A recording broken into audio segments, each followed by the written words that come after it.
consistently go like this, guys.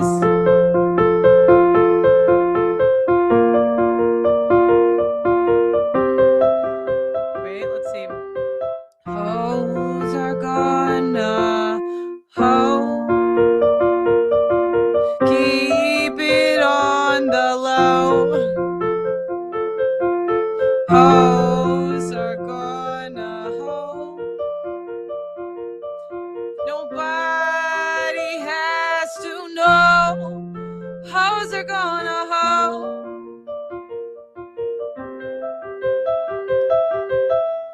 I tried. You know what I mean? You know, it's like I can do it when it's this, but I'm having trouble with the rotating, if anyone cares.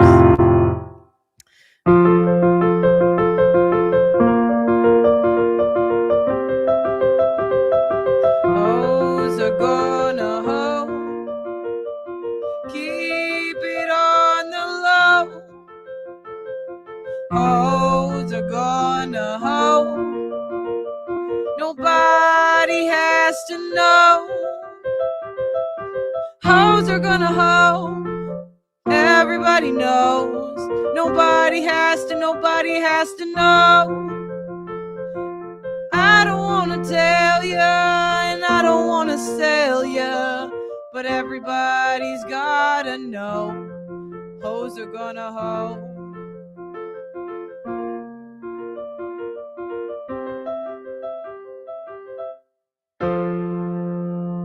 Yes, thank you. Thank you. My dog is kind of begging for attention today. Oh my God. I am so sorry. Oh my God. Oh my God. Oh my God. Oh my God. I need to switch the camera. Oh my God. Okay. No, just mind your mind fucking business.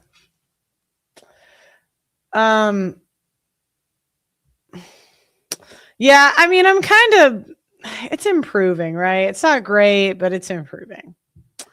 I've learned piano for like a year and a half now. I'm getting better, but it's just so slow. Oh, I want it. You know what I mean?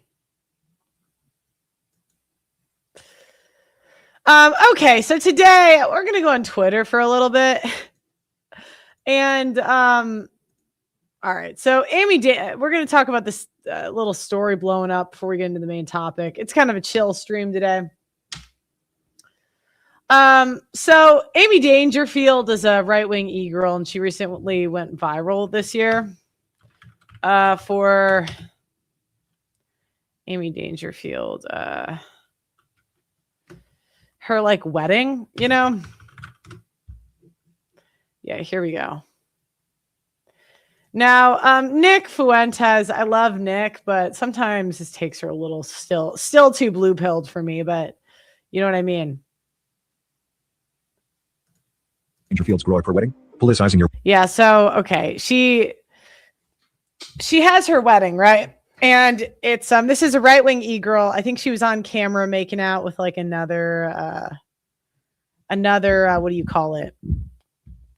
Xena or something, like Sneeko's old girlfriend or something.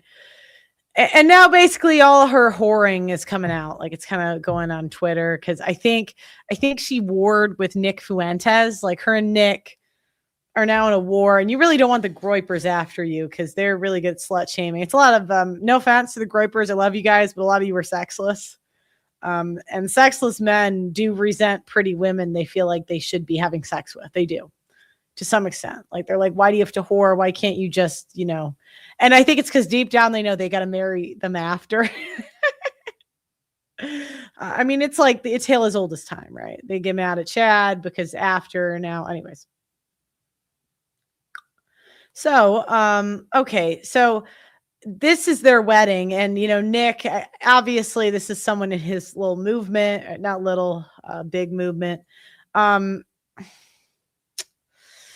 I think he's defending the wedding, but this is a terrible sign when women that are involved in politics use their relationship to build their brand. It's just not a good sign.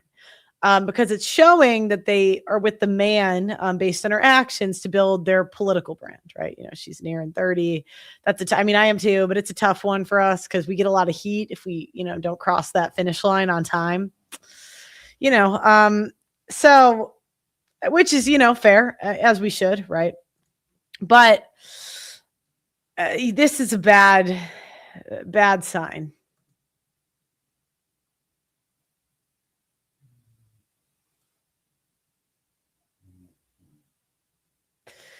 And I kind of saw this coming. I'm like, okay, she's associating her wedding with a political movement. That kind of indicates, you know, she's with the guy, not for the man, but for the brand, right?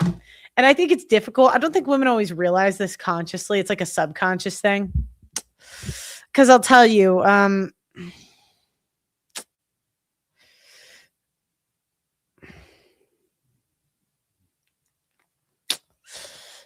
there is a post-nut clarity for women dating clouded men. There is a post-nut clarity where after a certain amount of time, you know, the women look over and they're like, oh, wow, I just liked him because of the clout, right? Or the attention I get from the relationship.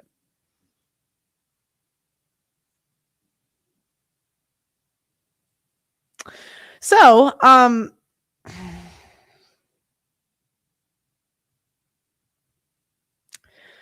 bad sign. But Nick, he's not that red pilled yet. He's a little red pilled, but maybe on the JQ stuff. But on women, this is bad. I saw this coming, right? Your wedding day seems so performative and cringe IMO. I saw it. Hey, she's a fan of the show. I like Amy. I don't know her husband, but he's a groiper, so that's based. This is a movement. This is a community. This is part of people's lives. Yeah, Nick, you got to eat those words. Look I mean, come on, Nick. I thought, you know, it's okay. He'll get better over time. Do women like the man or the husband? The husband or the brand building? Well, what does she use the husband for? To make him look cool or to make her look cool? Weddings make the woman look cool. You know. They believe in it. And if that's what you know what she says? I think he's hot, but more importantly, he's the most Christ-like man I've ever met. Bad. Knows his scripture better than anyone I've ever accounted it, and it actually applies it to his life. This is true wisdom I can submit to. Yeah, that's like bad. Look, that's too performative, right? Because again, it's kind of like if you have to say this about him, people like women that are submissive just do it, right? They just, you know what I mean? They just submit. Now, and none of us ladies, are gonna look, if you think you're just gonna meet a man and just be submissive immediately, you have a lifetime of bad habits so one, you have to convince a guy to fix you because odds are something's wrong with you. Oh, Pearl, but I'm this perfect woman. There's nothing wrong with me. Not all women are like that. So first you got to convince a guy to do that work because fixing us is the equivalent of training an employee from scratch. You kind of got to train the woman and redo her, right? And you have to, you know, when you train an employee up, sometimes they up and leave you. So you got to like, you can get, you know, some women were pre-trained from another man, right?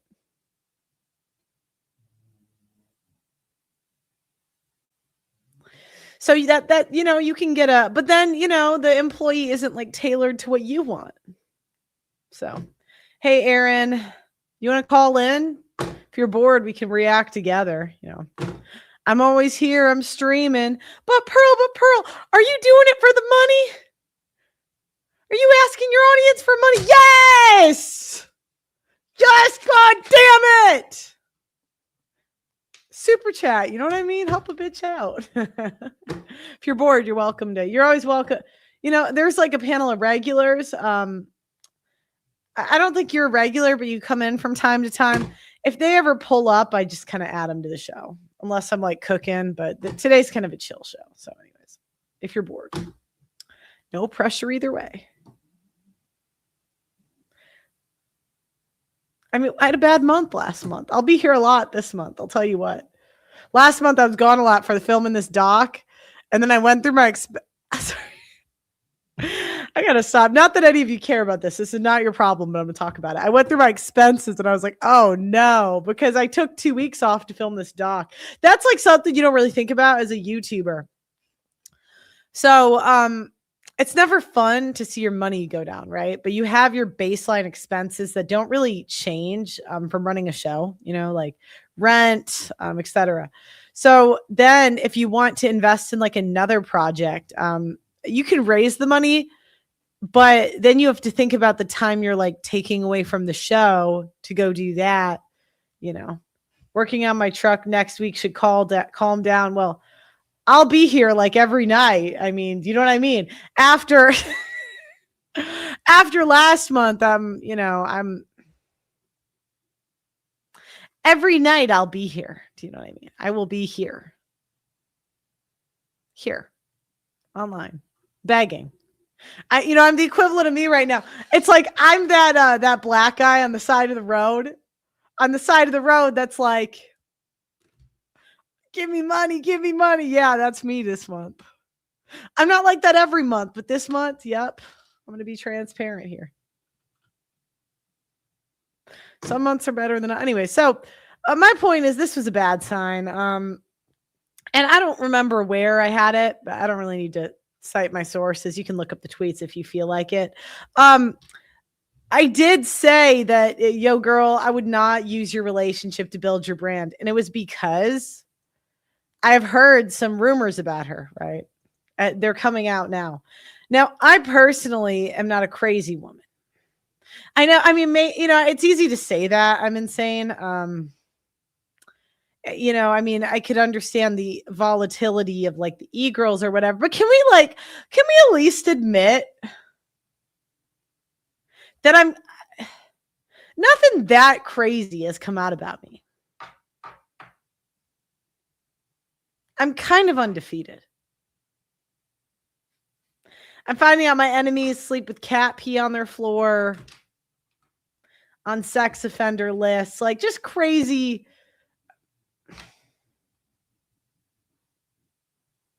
Well, okay, I'm a little crazy because I'm a woman, but just the fact that I'm not on antidepressants, just the fact that I'm not on any head meds, it has to put me in the top half. Like, I don't know what the crazy barometer is, but I have to be in the top half. Right? So Amy Dangerfield, I swear, I told a mutual friend to tell her to stop drawing so much attention to her relationship. I swear, because I don't really have a problem with her. She seems well-meaning to me. I don't really think it's a big deal that some girl had a few hookups and a boyfriend. I mean, she's an adult. Like, you know what I mean? Like, it's one thing if women are in high school, right? Or even college, right? And they're young. But come on. I think we can just assume women over 25 have some dirt. They've done something. So I'm not really here to be like, you're a whore, she's a whore. I mean, we're all whores, right? And I get really tired of the purity signaling. Just admit it. You know what I mean? Just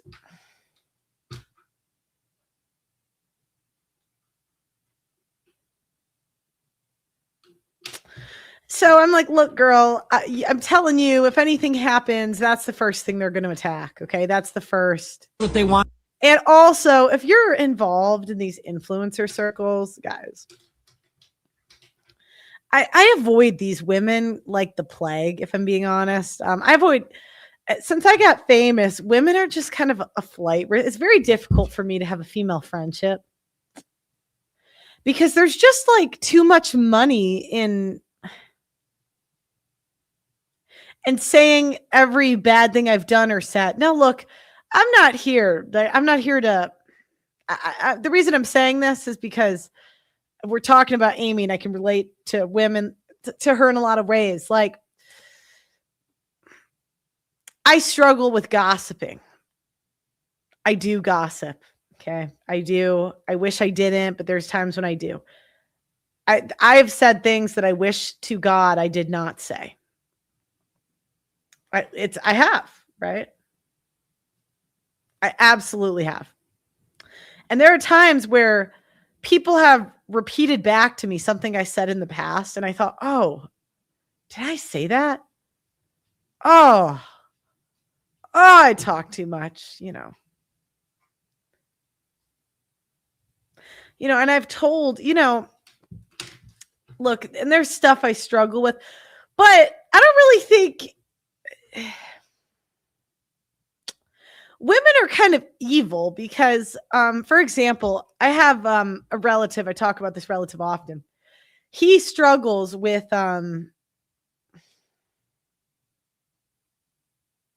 being an ass. Like, he really just can be an ass and a dick sometimes. But I know him very well. He's a relative of mine, right?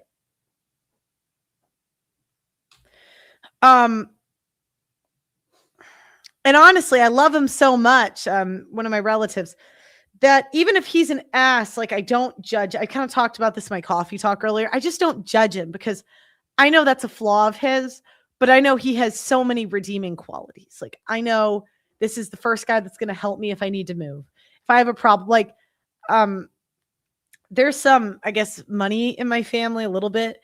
And a different relative asked if this relative, I would trust this person to make decisions when it comes to a possible, like, money someday. I said to me, yes. Now, this person has flaws, right? They struggle with, like, the truth at times. They start but I just know that. But women are particularly evil because they publicly, right, draw attention to the women's, like, flaws. So, it's something that I know this person is embarrassed. They are embarrassed about, like, the fact they can be an ass. I know that they don't want to be an ass, but sometimes it's just their struggle. The same way I don't want to pig out on 5,000 calories, but there are times when I can eat 5,000, and that is my struggle. I don't want to be a gossiper, but I do gossip and I wish I didn't.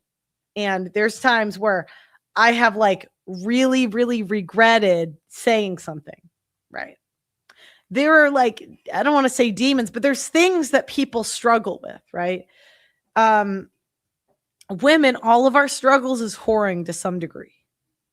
And women that say they have no inclination to whore at all, I just don't believe, right?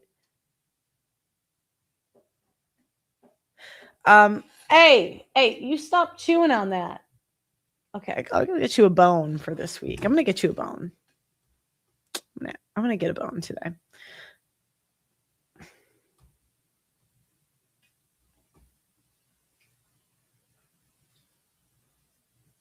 Where was I going? What was I talking about?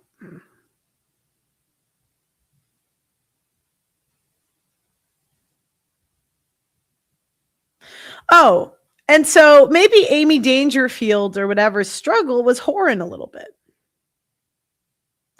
It's, it's obvious she's not proud of this, and maybe her husband knows and he forgave her, right? Or whatever this stuff's coming out. But, it's kind of like me. It is, the gossiping is something I struggle with. And it's kind of like me if I'm actively working to be better and the people around you know if you're really trying. Or I'll give you another example. When I was learning guitar, I was learning pentatonic minor scales. And I'm really good friends with my guitar teacher, such a good person. But I was struggling so much with crashing out and just getting so frustrated when I was learning this because I just could not get it. It felt like I was doing it forever and I was just getting so mad. And at times, like, I think I know I gave him an attitude and I really regretted it after, but during it, I was just so mad,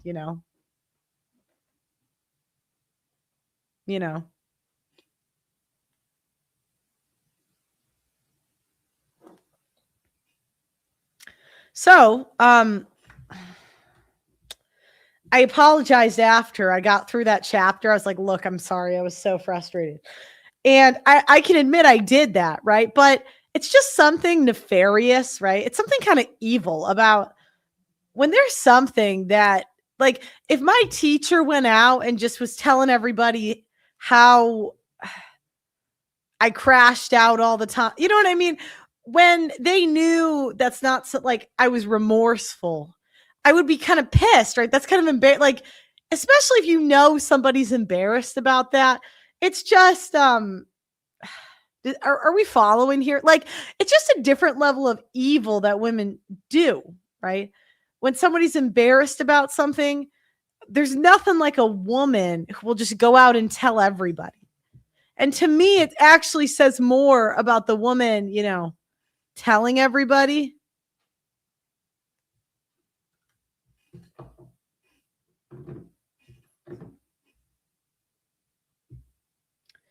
Then I think it actually says about the person committing the sin, right? Because, you know, let's say Amy Dangerfield whored out before marriage or whatever, that things are coming out.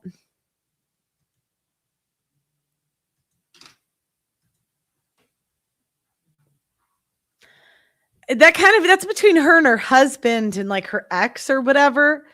It's not really between all of us. So I kind of want to just demonstrate. So there's this girl, Amy Dangerfield. Now, Amy Dangerfield, I think she tried to be friends with me a while back. And I avoided this woman, her and Pixie. I just avoided them like the plague. I'm going to read the super chats in a second. Because they just seemed like batshit crazy to me. They seemed insane. I'm like,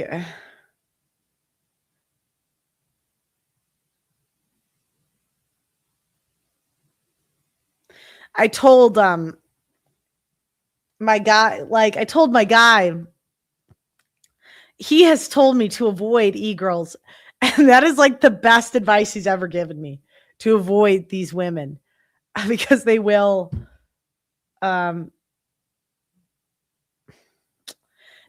drag you down. And that's the best advice I've ever had, is to avoid women on the internet. Hypocritical. I'm on the internet. I love it here. But yeah, so here we go. Islamic Republic of Iran is a terrorist regime. You won't defend Nick against Dan because you cracked Amy Dangerfield, who's on Dan campaign. Now, I've heard that rumor. The person I heard it from, scale of 1 to 10 on credibility, 6.5. Could be true, could be not true. I've heard this for years. Sneeko. What in the parasocial are you talking about, bro?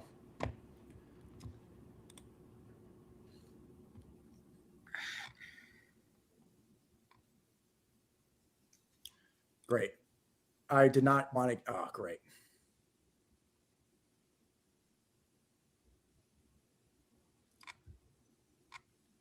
Where's the Beardson one? Oh, here we go. This is what I was looking for. So you were saying, I want to change the subject here a little bit. You were saying that Amy, you say this in the chat, I don't know, that Amy had sex with Sneeko. Is that true? Is like, what's the deal with that? That's true. So she fucked Sneeko. So you know that video that's going viral where she's making out with Xena? That was either immediately after or immediately before she had a threesome with Xena and Sneeko and Xena. Yeah.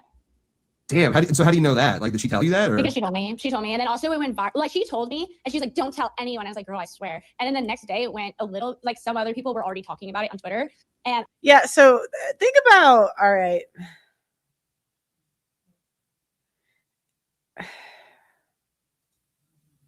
This girl on here, I mean, she's nuts. I told Amy, I was like, oh my God, people are talking about this. And she's like, it's you. I literally told you yesterday, it has to be you. And then I found out she told basically everyone in our friend group, like well before me. Like, it was not me, bitch. I was not the. I'm so glad I was not a part of that friend group. Do you know what? I never moved to Miami because I'm like, I got to stay away from these crazy people. You know what I mean? I'm like, I got to stay away. I'm the leak now. I'm leaky as fuck now. And we do appreciate that. Full of gasoline The Matrix has attacked me. now, bitch. But I wasn't before. Well, we do appreciate the leaks now. This is, man, I'm learning so much. Thank you. Can I say this? You're my favorite Jewish person now. It used to be Jerry Seinfeld. Now it's you. You're my favorite Gossip Jew. Girl? What is this? Well, I try. That's what I try. I'm like, I want to be the Jew that panders to the Nazis. That's what I want on my person. I'm not a Nazi. I'm kidding. Jesus, calm down. I don't. Hey, look, you can call me a lot of things. Nazi. I'm getting flashbacks. Okay, there's a Okay. incident, but What's your favorite little groiper? Does that make you feel any better? But I wonder, like, why do men? Should men be rewarding this? I mean, I guess maybe the truth comes out eventually. I'm kind of curious. Religious people, I don't know. Gossip is always something I struggle with. When is something gossip? I don't know. It seems like she could have just went to the husband. Now that the husband's got her, like, it didn't really need. We didn't all need to be involved. it does. Thank you. I know. I appreciate that. I do. Thank you. Yeah. Bro, you can't just believe random things, man.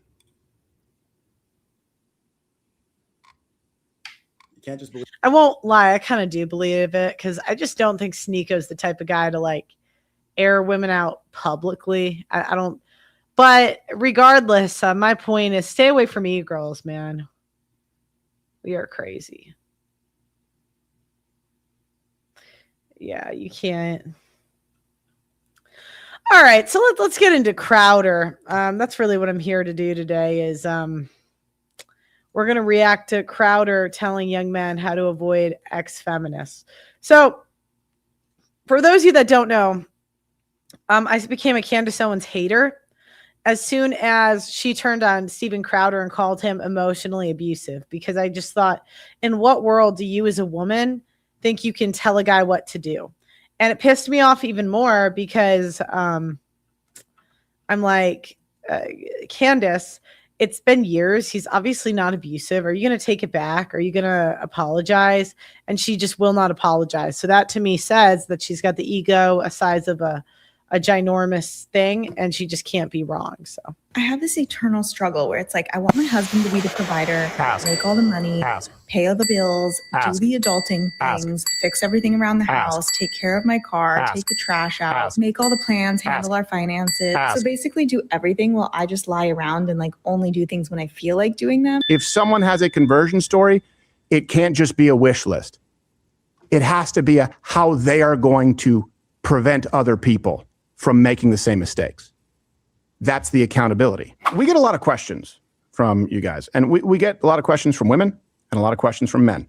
And I know there's feminism, and then people sort of point to the red pill community, and that's kind of a weird, the manosphere, where you have people like Andrew Tate, Myron Gaines, and they share nothing in common with people like Andrew Wilson. But I will say this, what you do see as a trend, let's just eliminate the outliers. I don't think that feminism is an outlier.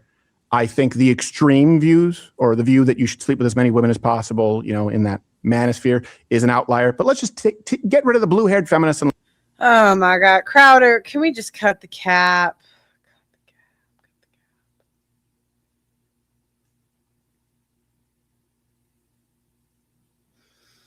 It's better than waiting till marriage. And you tried your worldview and it didn't work. You got to humble yourself.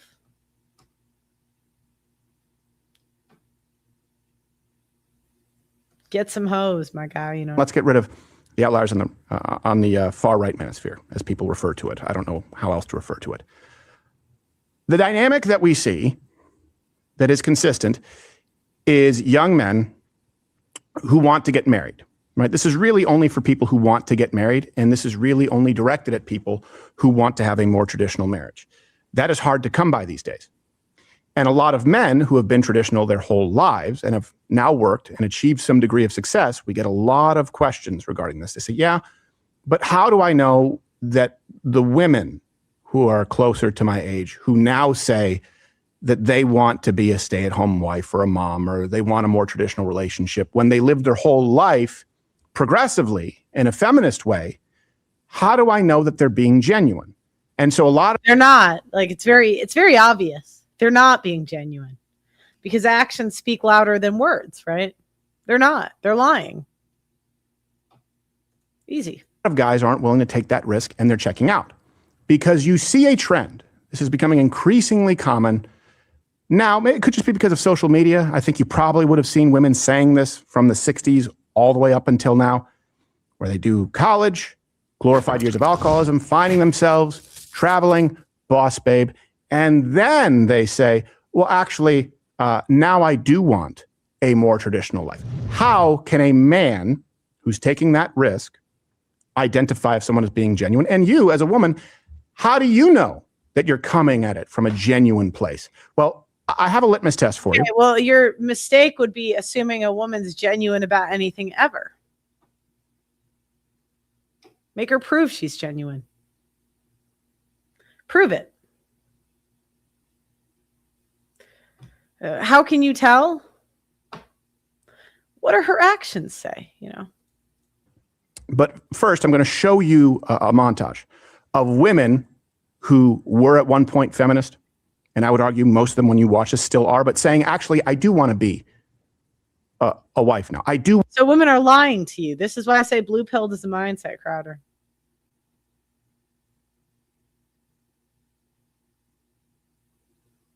Yeah, lying. Want to be a mom. I don't want to be boss babe feminist. But what I want you to do, as these people have the revelation, I want you to, just with this montage, count how many times you hear an ask or a demand. Let's watch. Do you want to know one of the saddest realizations I recently had? Was that as a liberal woman, it is really hard to find a man who is willing to play the more traditional masculine role in the relationship in today's day and age, who is not a conservative. Do I wish I had the ability to be at home and to be able to take on the traditional woman's role in a home? Absolutely. Ask. Do I give off more masculine? They're lying. They don't mean it. They're saying, I want to stay home for like Chad, you know. Energy? Yeah. Am I a good housekeeper? No. Have I ever been a good housekeeper? No. I have this eternal struggle where it's like, I want my husband to be the provider, make all the money, pay all the bills, do the adulting things, fix everything around the house, take care of my car, take the trash out, make all the plans, handle our finances. So basically do everything while I just lie around and like only do things when I feel like doing them. A guy is asking you like what your goals are, and you're talking about how you want to continue to go back to school and you want to do this and you want to do that. They're not hearing that you want to, you know, they're not hearing that you want to nurture your family. I don't believe in feminism. I think that if men are willing to do more and do more, then they should make more. That's the first argument. Everybody's like, men shouldn't make more money than women. I don't want to be a carpenter. Get up for me. I want your seat. So women only want traditional relationships when it benefits them. So when they're saying, oh, I want a guy that, like, think about it. They don't talk about any of the downsides of a traditional relationship, like listening to everything he says. That's kind of annoying, right? Honey, I want to get ice cream. We're not eating ice cream. Aw. Before you could just do it, right? So. There's no reason we should get rid of those pieces of chivalry all for feminism. Me and all my liberal friends want to be traditional housewives. Well, not all of us, but most of us. Yeah, again, the traditional has to come with obedience. Okay. Do you enjoy building Legos while being interviewed? I don't think I've ever done a Lego set. Here are a few bucks for coffee and an everything bagel. I'm an on the road trucker and your streams get me through 1,000-mile all-nighter runs. Oh my God, that makes me so happy. Keep up the good work. Wow. And am I keeping this economy going? Am I going to take credit for your work? No. Thank you. I appreciate you helping us get, I don't know, whatever you transport on time. You can come on a Lego show and gossip and no one will hear it. What's the Lego show? Oh, that was my favorite super chat in a while. Aw. But the problem is we don't like Republican men. But like, I'm not talking about traditional gender roles because I'm not cooking, I'm not cleaning, I'm not doing his laundry. But men don't care about cooking and cleaning. They care about obedience. Some men do care about cooking and cleaning. I didn't understand this till later. Like, this is a lesson I wish someone gave me at 20. Okay, men care about cooking and cleaning if that's what they want, but some men like to cook. Some men eat out all the time. So I borrowed this $2 from my nan. She rates you. Thank you. So it's more just asking him what he wants. It's not her telling him what to do. So again, like what he's saying actually puts the woman in power for for telling him what to do. Instead, obedience in a traditional relationship is going to be her asking him what he wants, So he doesn't get it yet, but he's getting closer. I also don't like to be told what to do. I can make my own decisions, and I like making my own money. Ask. Can somebody help?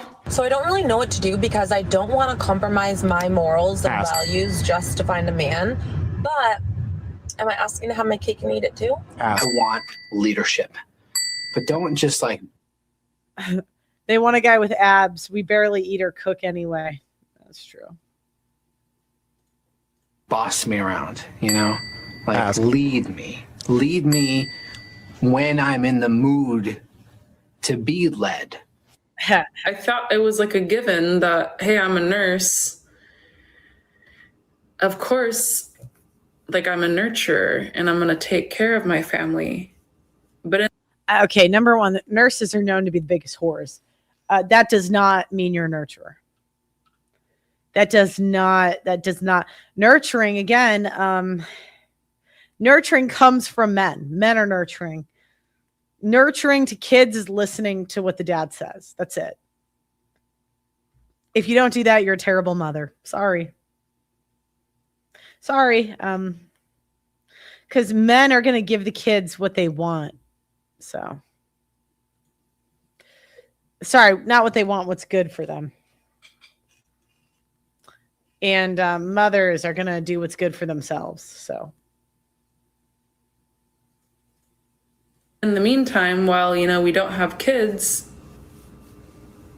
is it not attractive that I have a career going for me, or does that mean I would not prefer?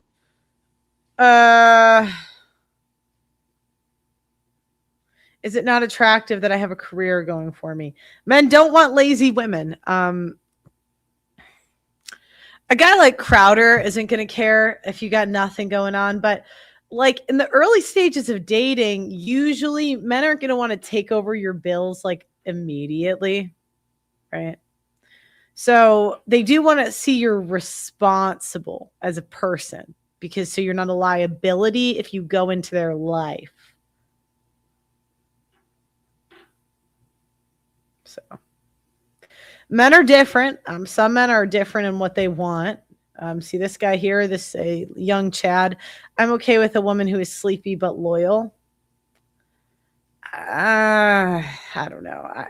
I think men give way too much grace on women being lazy. I think there's not, but unless she's going to share the money, what's the benefit of a career? Well, I just meant how soon do you want her to start asking you for money is the question. I mean, that's the question. It's not, I'm more of like a pragmatic, go from the parents' house to the boyfriend or the husband's. Well, that's just not usually how it works. In 2026, you meet on a dating app. Yeah, you date on the dating app. Like you do situationships first, then you get into a relationship. Like that's kind of the order it tends to go in now. So men don't want a mountain of debt coming forward. So you do have to pay for your lifestyle until you meet the guy. Are we following? Are we following? Yeah.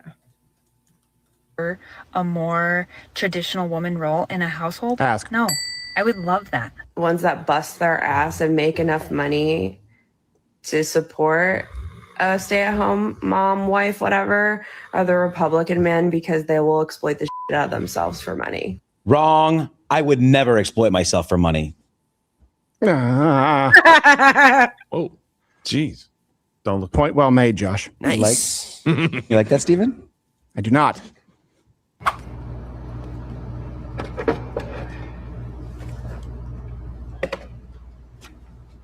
Hey, Nick, what are you looking for? Your motivation to live? No. I just watched Apollo's show, and he used one of the jokes I gave him. So I wanted to send him a tip, but I can't find my wallet. Wait, shouldn't he be sending you the tip since it's your joke? Josh, you don't understand the finance of comedy. Yeah. Why don't you just use the Rumble wallet? The what? Rumble wallet. It's a non.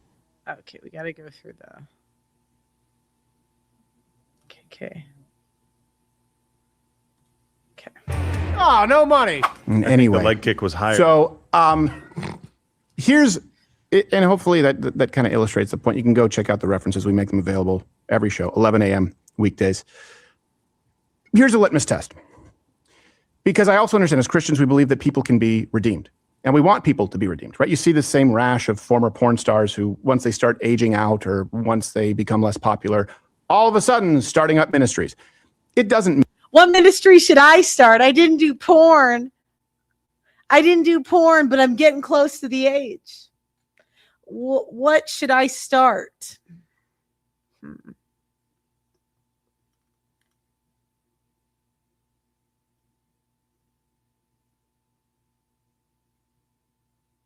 What church should I? Who will have me? Should I? Mean that it can't be genuine, but they needn't be given a platform. It doesn't mean that these women, in those cases, most of them are not, but these women can't be genuine in maybe their conversion, but they. Yeah, what's my cult name? If I started a cult, just give me some options, They needn't be granted a marriage certificate. Here's how I think you might want to approach, both from a male perspective and a female perspective in self-examination, assuming that you are a man who wants a marriage, who wants a family, a traditional one, and assuming that you are a woman who wants those things now. Listen for asks and me, meaning someone saying, yeah, I went to college and I did all these things, but then I realized that I don't really want to be working and I actually would really like to be a mom. And actually that does sound better, right? Being at home and taking care of a family. That would be preferable now. So I was wrong in what I thought I wanted. Those are all asks. And usually it's married with, but whatever women want to do, of course, they can just do that. Versus, I made mistakes following the feminist lie. I bought into it. That is the worst. Look, Crowder, that's bullshit.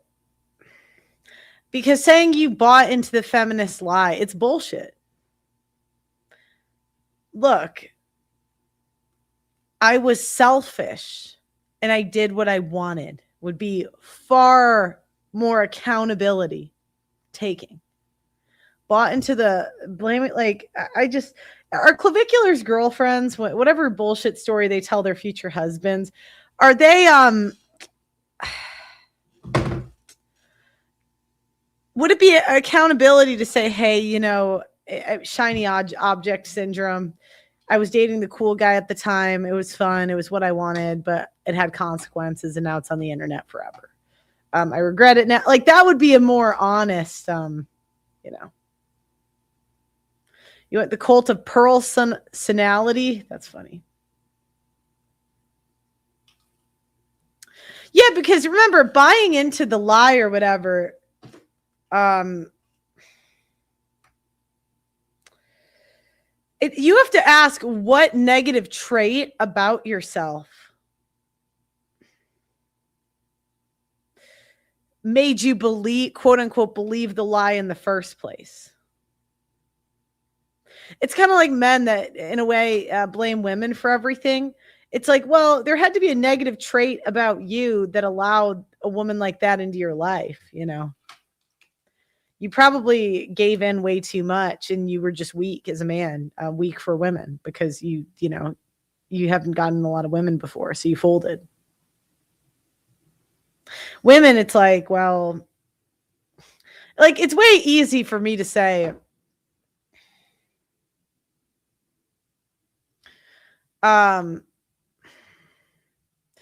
was tricked into feminism. That's why I went to college. That's why I played volleyball for all those years instead of getting married, right? But I think, if I'm going to use me as an example, it's like, well, it was what I wanted to do. And I wanted to waste my time doing stupid stuff rather than get married, even though I didn't think that's what I wanted at the time, right? I didn't think so. But then I looked back and I'm like, well, that's what I chose to do. I guess I didn't want it as much as I thought.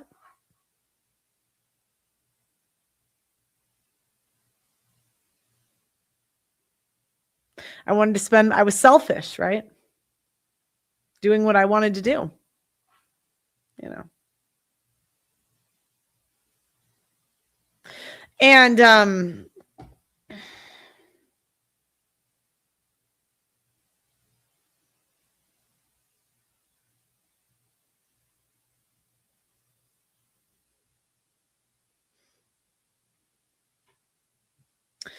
and it's far easier to say feminism tricked me than accept a negative personality trait.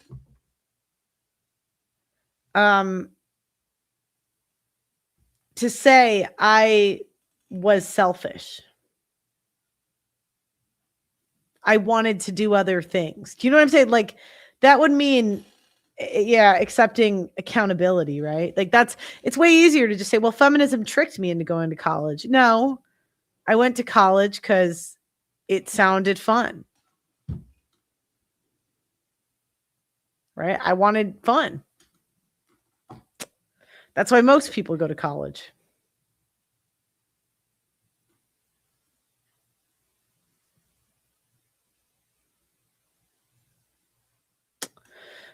Feminism tricked me? No, I wasn't tricked into anything. You know, I mean, it's just silly. So they say, Pearl, what about you? Well, I was selfish. That's true. And, you know, you can lie to other people, right? But you can't really lie to yourself. So here we go. And in buying into it, I did irreparable damage, and I want to right those wrongs and advise young women to not do the same. I would believe it more if they shut up forever. Yeah, feminism only tricked you because you wanted to do those things.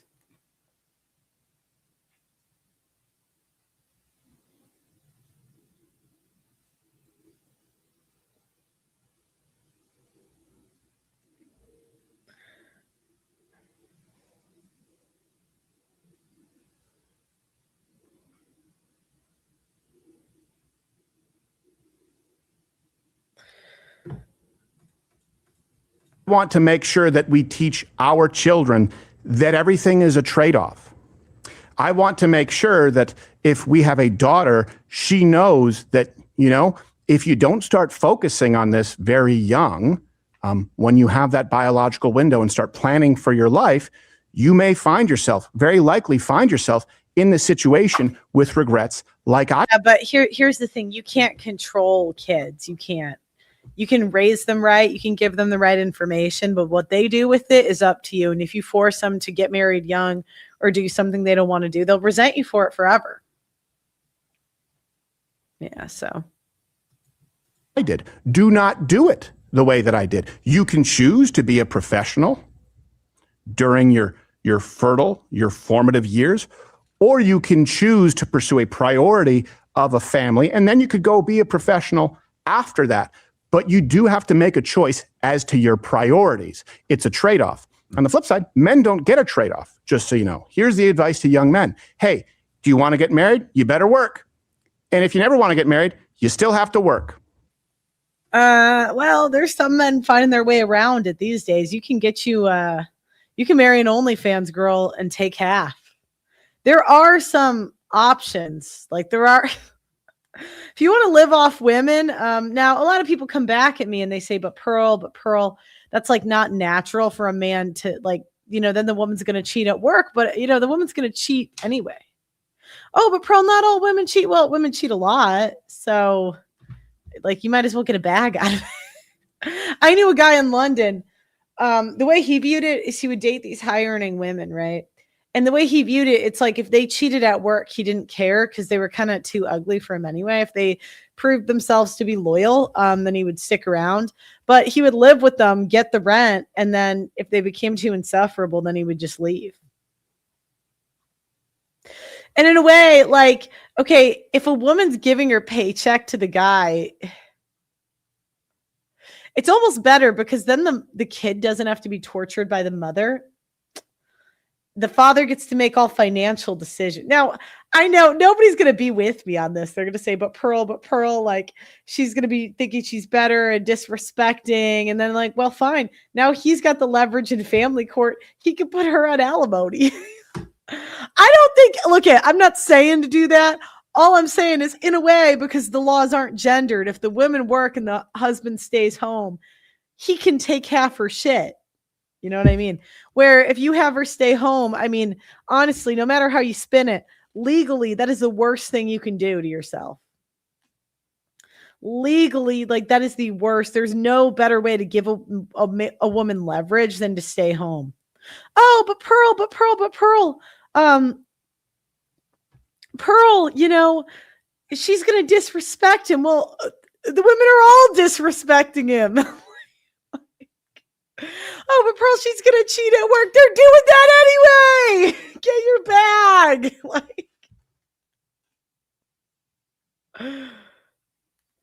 Like then he could manage her career, right? And then if she leaves, he could take half. I'm just saying that's the way the laws, the women set up those laws. Women set those laws up. So now the man can take the leverage. I don't know. I saw a couple guys with this dynamic and everyone was clowning the guy saying he wasn't a real man. And I think it's because men want their money to matter to women. Oh, she'll disrespect him later. I'm like, I don't know. Some of these guys have just mastered female psychology. Maybe I haven't been around long enough to see how it plays out. So I guess we'll see how it goes in the future. But I'm like, in a way, if she, like he says, look, I'm really hot. The only way we're going to do this is if you give me your paycheck and I'll make all the choices of what to do with it. If you want to leave, totally fine. But then he can go to court anyways.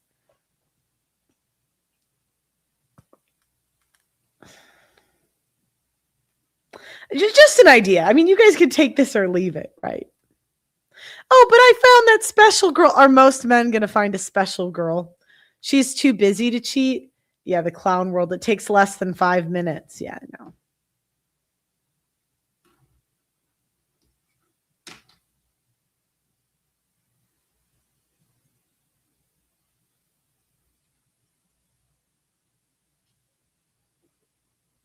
Hey, I mean, look, I'm not saying to do that. I'm just saying it's an option. And I've seen, yeah, I thought I found the special girl. She cheated.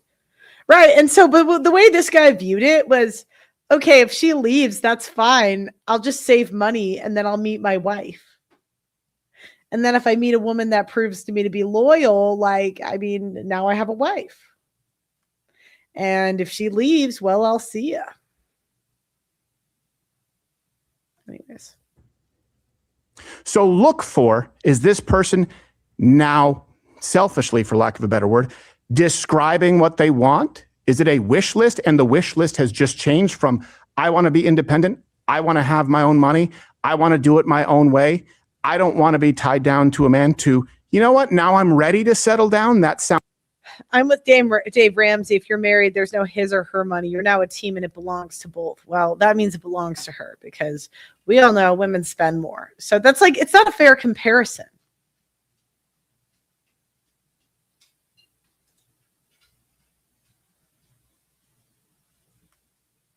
That's not a fair, because then she's just going to spend more than you and now you're enslaved. Even if a man gets money from her, what will happen in the divorce? Well, he'll be sad. But I'm just saying legally, the laws are not gendered. So you could apply the laws. Now, I think there's been an increase in alimony. I think more men should take child support and alimony because a lot of men will shame men for doing it. But honestly, if you feel guilty about it,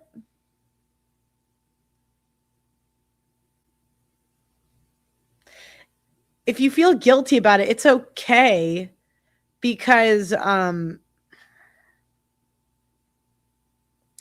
you can say, if you really feel bad, you can save her money for later. You know what I mean? Like, take that $2,000, $500 for the kid, $500 for you. You can even give her half back later. You know, it's kind of like savings for a kid. I'm not saying she deserves that, but you know. Sounds good for me?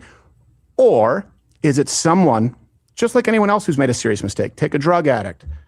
Take someone who, for example, maybe was preaching what they now know to be a false religion. You have those people, those conversion stories saying, hey, let me warn you. Don't do what I did. It doesn't end well, and it is all wrong. That's important, because you know what else men hear? And I'm telling you, Pearl's going to have some gorgeous babies. Look, I'm mid. My kids are going to be mid.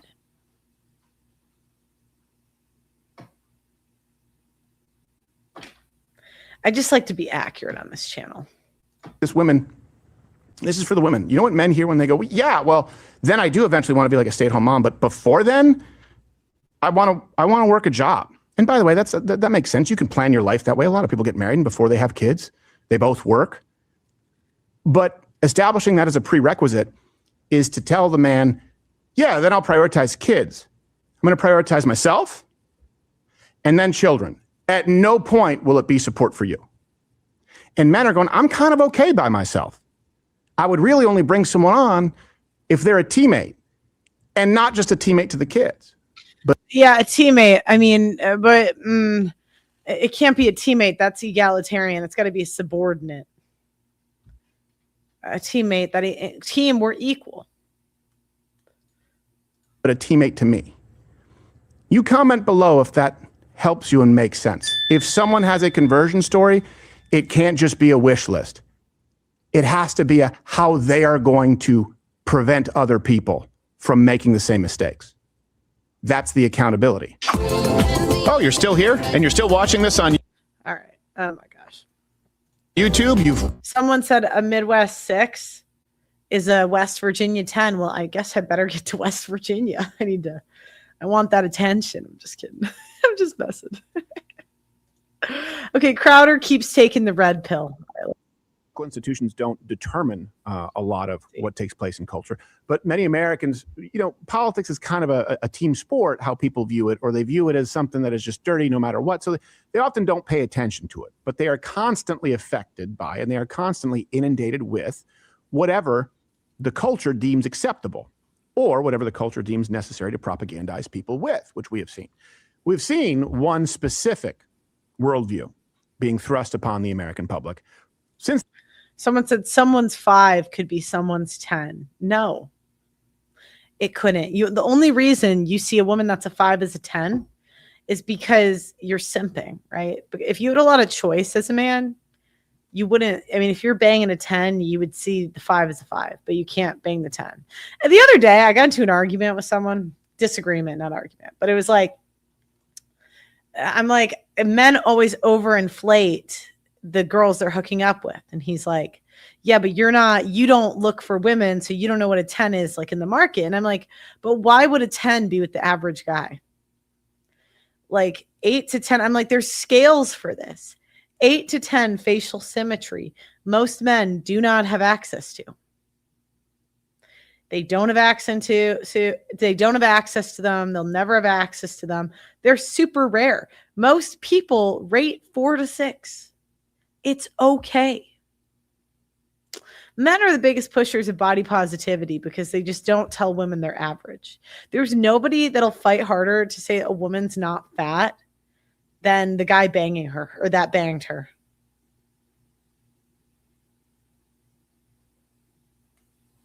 There is no good girl above an 8, 9, or 10. Angelina Jolie in her prime was absolutely an 8, 9, or 10.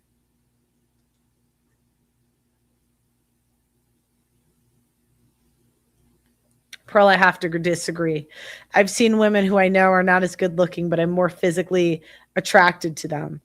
Well, probably because the hot girl had bad behaviors, right? But,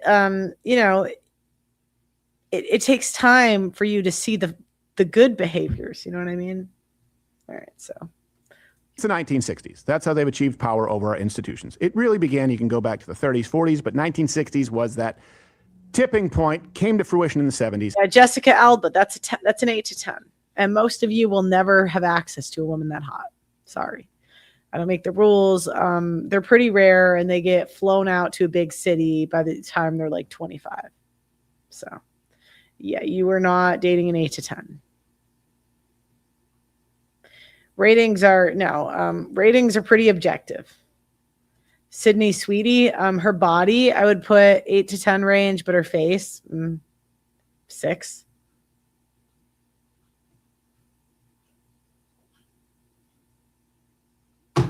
Cute, right? But her face isn't like crazy, you know. Thanks to Marxism, thanks to feminism. Maybe she's a 7. I'm trying to debate. She could be a 7 because sometimes women are more attractive, but if you see them on TV with all the celebrities, they look a little less. So I don't know, but my gut says 6. Facially, body like 8 to 10. Her boobs 10. That girl has great tits. So. And by the way, feminism cannot exist without Marxism. We're not talking about a woman who wants to go be a nurse. No, that was never a problem. We're talking about the idea that men and women are fundamentally interchangeable, and there's no ideal scenario in which to rear children. That's what we're talking about when we're talking about feminism. Mm-hmm. And it does follow in Marxism. We now have marriage rates, and we now have a fundamentally different American society because the central building block is not families. Now, for those of you who may not be aware of the history, and you can go through all the feminists, Rachel Wilson is very good on this. You can go through even sort of pseudo-existentialists, Simone de Beauvoir, Judith Butler. All of them either expressed subversely or blatantly the need to destroy the American nuclear family. So this comes from 1970. Yeah. So again, they'll blame some big people when it's just really women's selfish desires. And what they'll do is they'll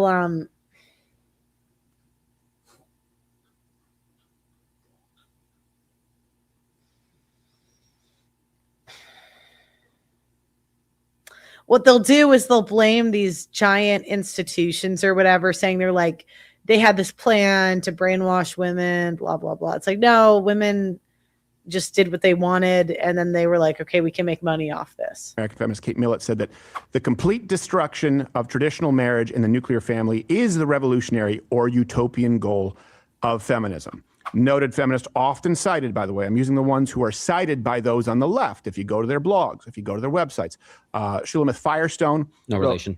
Wrote, unless revolution uproots the basic social organization, the biological family, the vinculum through which the psychology of power can always be smuggled, the tapeworm of exploitation will never be annihilated. Wow. Then you have another feminist, Linda Gordon, said, the nuclear family must be destroyed and we must find a different way of... A woman said that, right? Again, the women. Living together. And think about that. It must be destroyed. The biological family must find a different way of living together. That's hard, and it wasn't super palatable, and so it changes to, well, did we say a different way?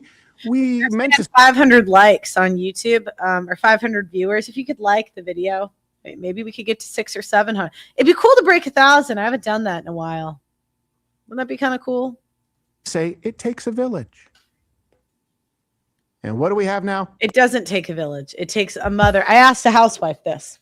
Does it take a village to raise a child? It was a woman I know cared about her kids. She said, no, it takes a mother paying attention. That's it. Well, people aren't getting married anymore. Dudes are moving to the right, few jobs in sight. Chicks are moving to the left, girl boss says student debt. They ain't gonna get hitched, antidepressants and no kids. Now everybody by themselves, they ain't got nobody. Marriage rate is down, what do you do? Here's the thing. Women don't like men that much, and that's what men are kind of coping with figuring out. There's like some idea that women are going to be sad when they're alone. They might be sad when they get sick or whatever, but I don't know. My experience, again, when my grandma, I got sent, I think I talked about this in a coffee talk earlier. When I was in high school, I got grounded, so I got sent to stay with my grandma. And there's a lot of widowed women, and I'm telling you, that I was like overhearing that were friends and stuff. I mean, they sounded like just like the women my age talking about boys and whatever. I mean, they keep getting dicked down even after their husband dies. So they could stay for life, but then they're going to whore out after, you know. So. Can you cough enough? No. Okay. So I want to ask you a few fundamental questions here before I make the case for you and give you some historical data. Do you believe that I don't really, okay, this is going to be controversial. I don't really care about civilization history, because a lot of YouTubers and like commentators, I think that they talk about history because they want to control you, right? They want to say, well, this happened in history, so that's what we should do now. And to that, I would say, well, if I'm a business owner, I have to make decisions based on the information that's here now. If somebody came to me and said, well, this happened 100 years ago, I would look at this person like they're crazy.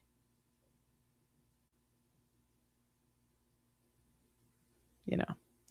So I don't know. I just think we spend way too much time on history, and we should talk about like what are pragmatic steps now. And certainly Christian Western civilization, right? The United States says we want to conserve. That's what we mean by conservatism. Do you mean for that to exist? Do you believe that marriage, or at least maybe we're not talking about and like conserve what like time period in history? Because a lot of it's dependent on technology. I mean, now, I mean, you can live stream with your kids if you want. That can be your job. You know what I mean?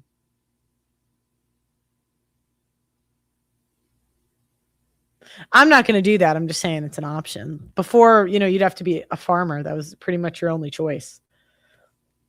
You know, state marriage, but the covenant between husband and wife is important. Do you believe that that is central to raising children and creating a stable family and ultimately? Yeah, Crowder, I'm sorry, but women just lie. Like all women will do is they'll learn your answers and lie to you. So even the fact that you think that asking a woman a question is going to get you anything, kind of, how do I put it? It's kind of saying you don't understand women and setting up your audience to be bamboozled. You know what I mean?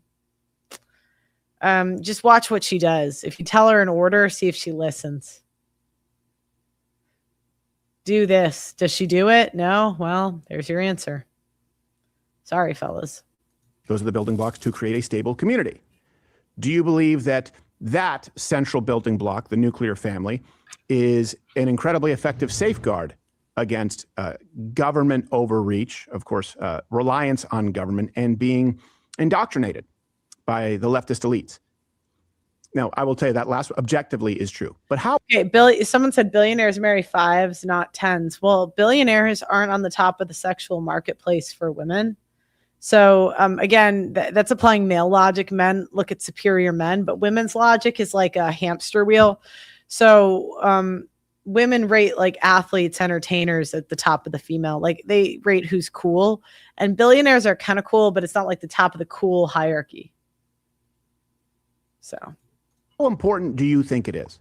Okay, now you understand the catastrophe that we are facing. And it couldn't have been engineered more effectively over the long game, which is what the left has played. You've probably seen this out there, this table that shows marriage. Can you guys bring it up? People being married by 30. So it was on Twitter. Someone posted, I'm sorry, I can't give credit, but it was shared everywhere, but it didn't actually have a source. Well, we confirmed it. It is legitimate. So in 1975, most women in this country, 91% were married by the age 30. 2025, that's down to 25 point something percent. Wow. Men, 1975, 81% were married. It's always been a smaller percentage of the population. Today, or 2025, 16.5%. So we've gone respectively from 91 and 81 down to 25 and 16. Look behind you. That's the tipping point. Yeah. Does anyone honestly think that you will not have a not just fundamentally different society, an unrecognizable society when you compare it's too late. It's done. Look, I go out in the real world, and everywhere I go, I just observe what I see. When I go to the gym, I don't see couples. I see women going to the gym, hiring a personal trainer. I see a bunch of personal trainers and a bunch of women being trained by them, or the men leading the workout classes and the women going.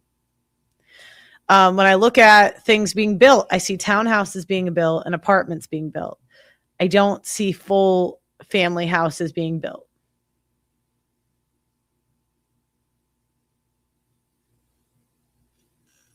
So, society where the vast majority of people under the age of 30 are married and having families, and then the vast majority are not getting married or having children.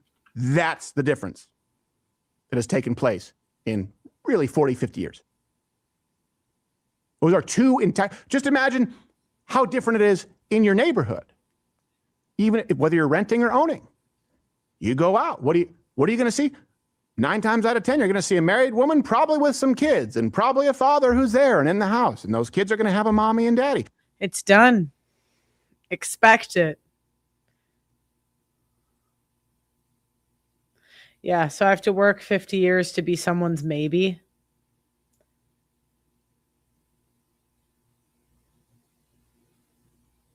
Yeah, flats and apartments.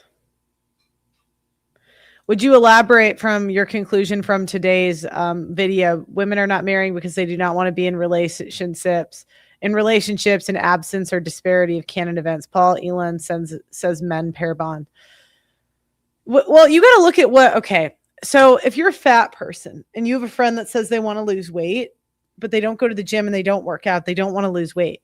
If women say they want to be in a relationship, but refuse to lower their standards and they don't want to be in a relationship, because if you're looking to buy a product, right, you start to do some research, and I can tell someone's serious about buying a product when they say, I want this type of person, I want XYZ.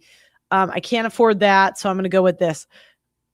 You would hear that type of talk from women when they're young if they really wanted to be in a relationship. So a canon event for most women is going to be getting ghosted by a guy that they want, and they realize, you realize you're out of this, you're not in this guy's league. You're not cool enough, good enough, good looking enough, feminine enough, etc. And if you really want to be married and be in a relationship, you look at your budget and see what you can afford. And women just aren't doing that. And they're gaslighting men and saying that the men aren't good enough. But if you look at women's actions, like, women don't like being around men that much. Women don't want to be in relationships. Women like the attention from men, but we don't really enjoy men's presence. To be fair, we don't really enjoy anyone's presence because we hate each other, we hate ourselves, and we just get annoyed for no reason. Like, it's just, I think there should actually be outhouses for women. I think that would actually solve all the problems. If there was an outhouse, every time we're emotional, we have to go into the outhouse and deal with it.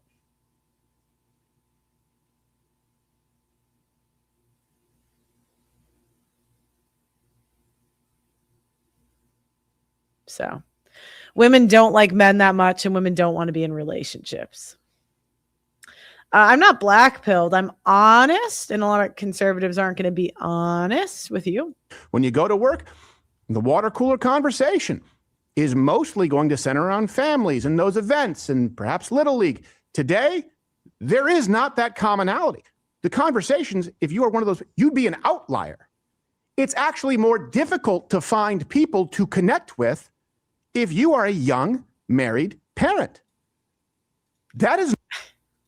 Do you know what you said, Pearl? You're going to give your boyfriend some idea. I don't think I'd mind the outhouse, really. Because, you know what? I feel like it'd be good for me. I have a little bit of phone addiction. It would cause me to, meditating is something that I just have not, I don't have the willpower right now to get myself to do it on my own. So, if I was forced into the outhouse and then I could meditate, I don't know how long I'd be in there for. So I think I might go crazy if it's a super long time.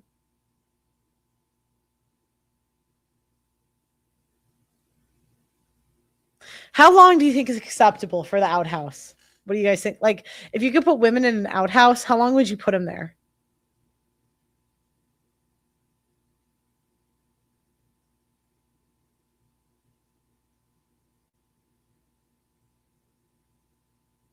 30 minutes. I could do 30 minutes. Okay, 3 days. Okay, well, what do the 3 days look like in the outhouse? Could we, I mean, let's just talk specific. So if I go to the outhouse for 3 days, like, do I get my phone at all? Like, can I get my phone a little bit? Can I get my laptop? Can I do things? Or do I just have to sit in like silence?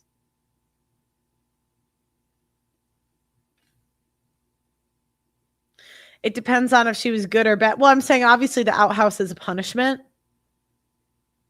Okay, no phone. I mean, this would be illegal. I wouldn't recommend doing it because that's very illegal. But I'm just, for shit, let's just play with this idea for a little bit. Learn to bake, read a book. Okay. I could do... could it be something we build up to? I think like me going from my current life to 3 hours in an outhouse. Could we start with like 45 minutes?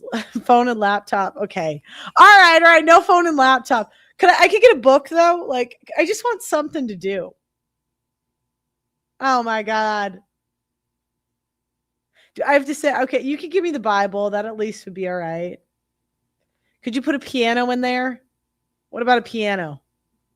Could there be a piano in the outhouse? Okay, I could get with this 5 minutes of meditation and reflection. That's fine.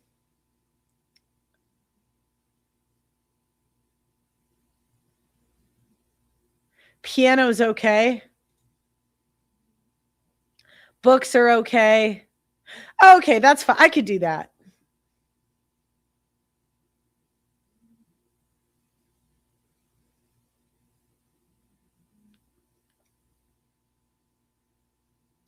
Gluck 5000 gets me gets paroled. Well, I could get on that. Silence is so hard for me. I do think a lot, but I really have a hard time doing stuff without stuff running in the background. It's on my list of things in my life I will conquer. I will conquer this. I'm just not there yet. I kind of wanted to learn music theory first. Pearl, learn meditation before music theory. Look, I can't help what I want to do. And I want to learn my music theory before my meditation. And I want to get my splits. Then I'll take on meditation.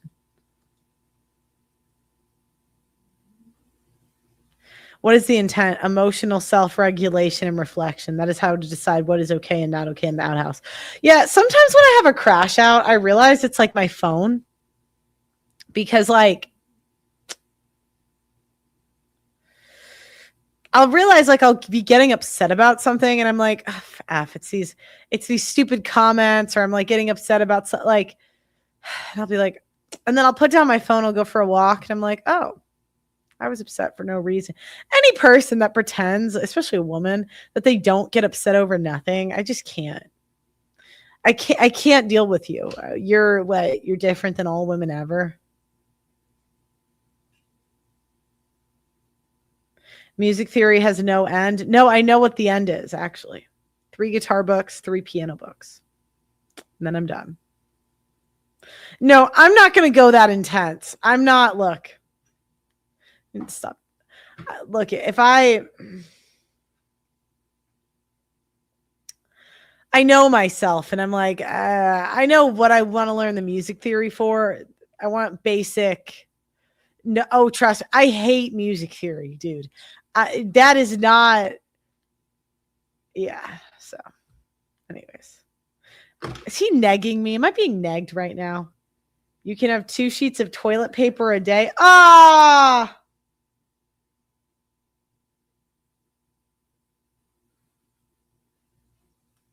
Okay, well, I'll continue. I'm getting off track. I'm never going to finish this video. Not a small change. That is the biggest change that America has seen. Yeah. And it is what has been the catalyst, or really removed as guards at the gates, that's allowed the rest of this change. So let's look at some other potential correlations. You just heard those quotes from feminists, and you could even go back to, of course, Marx. We see that, you saw that chart. Yeah, it changes dramatically, right? Really from the 70s when it starts going down. Okay. No fault divorce, right? Before the 1970s, divorce was difficult. divorce was discouraged. When you had a majority, So, I mean, are we going to apologize? I don't know if Crowder did this personally, but are you conservatives going to apologize for telling us the pendulum was going to swing back? It's not swinging back at all. You guys have been in media your whole life. Hasn't swung back in the slightest. of the citizenry married and centering their life around being married and raising children, guess what? They were likely to discourage divorce. They were likely to support your marriage. 30 minutes in the outhouse and I have to write an essay on what I did wrong. I could do that.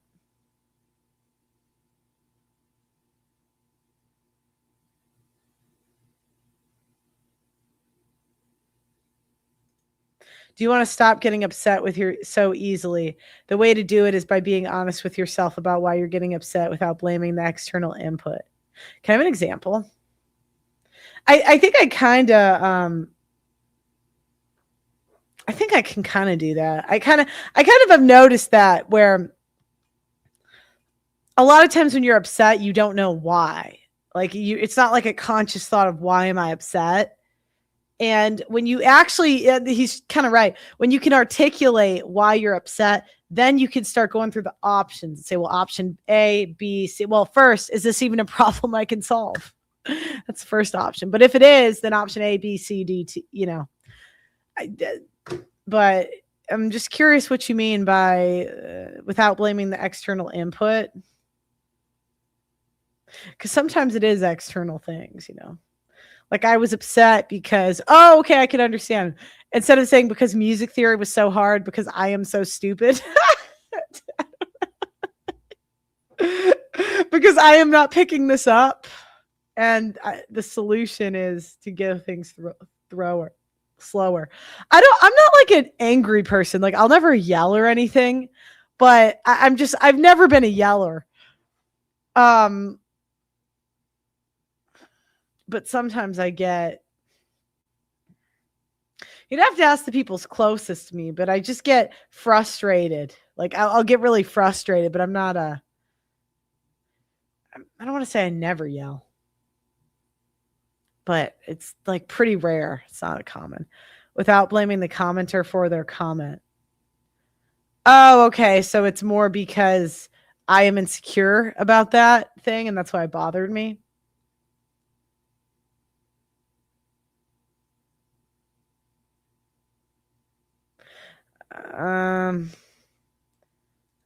I'll be your girlfriend, Pearl. I got quality references and no social media for now. Dun, dun, dun. You had more people you could rely on. You had a larger circle of those who may be older and wiser. No fault. 1969. Huge screw up from Reagan. Yeah. It was pushed, though, to be clear, really was early pushed by people like Hugh Hefner, Kinsey, because they didn't want men to be punished for cheating, and then it got co-opted by feminists. Well, divorces went up 50. Exactly. Yeah, so I'm right. Yeah, because a lot of times for me, I think the comments that hurt are things that are true, right?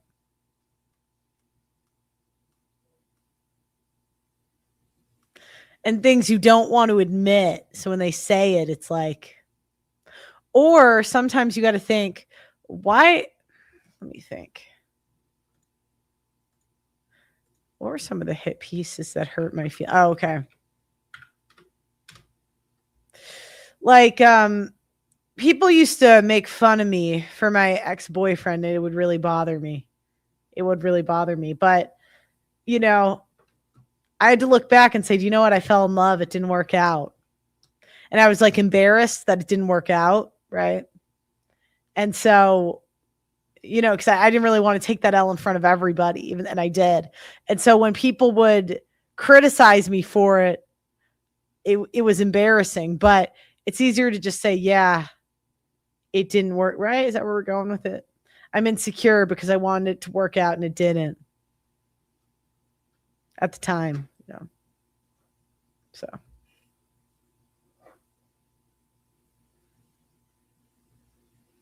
Right? Right? Am I following? So. Oh, and I would say, and I was a failure in that relationship because I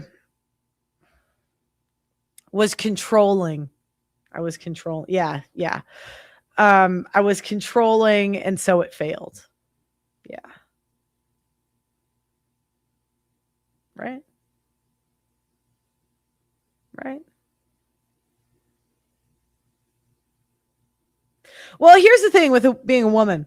You don't realize how many little things you're very controlling of. Like, it's hard to explain.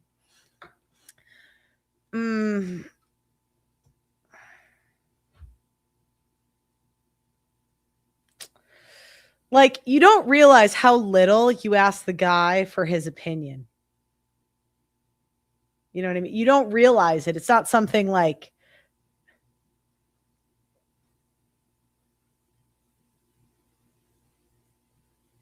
so even if you're like, I would say I'm a laid back person, but when you've been in control your whole life of everything, like what you eat, where you go, what you do, there is no way you're going to enter into a relationship and not be controlling. It's impossible.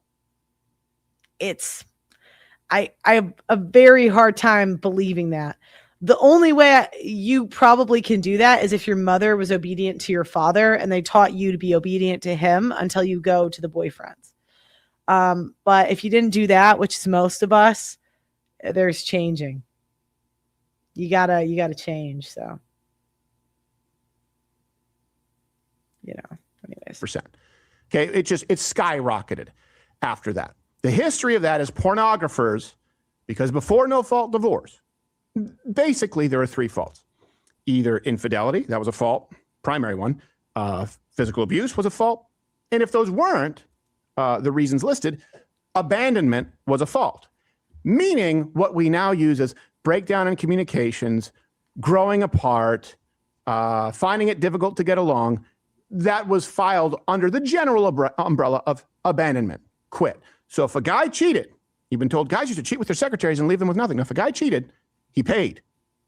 That's why Hugh Hefner and people like that said, well, we understand man as a sexual animal. So if we have no fault divorce, the man can cheat and not be punished.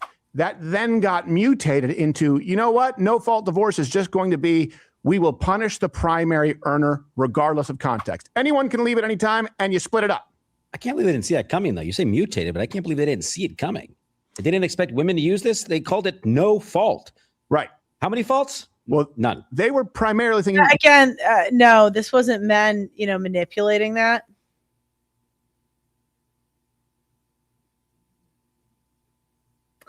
Women wanted to get divorced, so they appeased women. It wasn't being manipulated. Women just don't like men as much as we thought. No fault on the cheating. Right. And then it became no fault at all, including if you just quit because you're bored and you're. Okay, so again, here, that guy lost out major. I'm just going to explain something.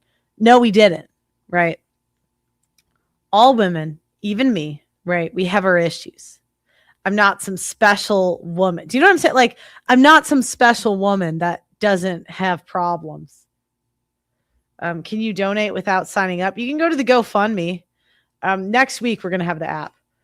But yeah, there's no like losing out because I ain't shit. Like all women, it's just different problems. You know what I mean? It's just not a good mindset to have. You know what I mean? Okay. Marriage.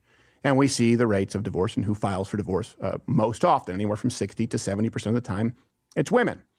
Let's look at something else. Antidepressant use up dramatically. 97. These are the numbers that we have because it don't go back that far reliably. Now, I don't really like this. Women are more women, I don't think are more depressed because they're on antidepressants. I think women have always been kind of crazy. I'm telling you, hear my grandma and her friends. I think they're all kind of crazy. But women are too lazy to be introspective and to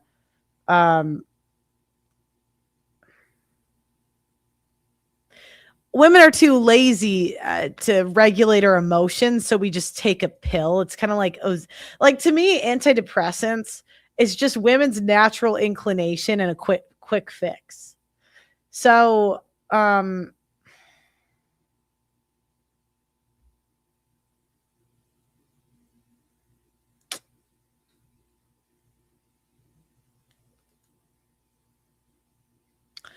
it's kind of like Ozempic. So women eat too much, and the quick fix was a diet drug. 7% up over 15%. That's more than doubled in 28 years. I bet that graph goes on, though. I bet that same trend, I bet, since we only have since the 90s, right. I bet if you go back to the 70s, 60s, I bet you that antidepressant use is way down. Yeah, well, I mean, it didn't exist. At a certain point. We're going to, just so you know, we're going to be putting all of these graphs together. So you have, and then we'll see if we could perhaps see some kind of a pattern. Or correlation doesn't equal causation. I get that. But like 5 or 6, oh, okay, maybe you start to recognize this pattern here. And all of these, of course, have been pushed by the left as progress. Antidepressant use, a big reason, by the way, is, of course, the most likely to use them, young liberal women. And a big part of that is young liberal women who are atheists, they're more likely to use antidepressants. Liberal women have abandoned God more than any other group, and you see that in psychiatric drug use. I'm not saying there's never an appropriate circumstance for them. I am saying that the usage therein has gone up. I think we really just got to start blaming women more. It's not women being liberal, right? Oh, liberalism is a disease. You married a conservative trad wife.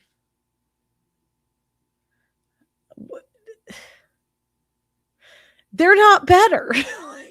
It's the woman. I don't know what it is. I think women, we just have extra demons in us. Like maybe men have the demon to, I wonder if men have demons in them to worship women. And that's like men that fall to worshiping Satan, like Satan's in women, and God are supposed to worship men or God. And then if they worship Satan, then they worship the woman, and then it ruins their life. I don't know. That's just a thought, but it's definitely just the being a womanness. Like I hate it when people say, well, it's not, it's not just because they're women. And I'm like, no, it is because we're women. Maybe, I'm arguing with myself here. Sometimes I go back and forth on my thoughts. Is that being unaccountable to women? Is that being unaccountable by saying, well, they're just bitches because they're women?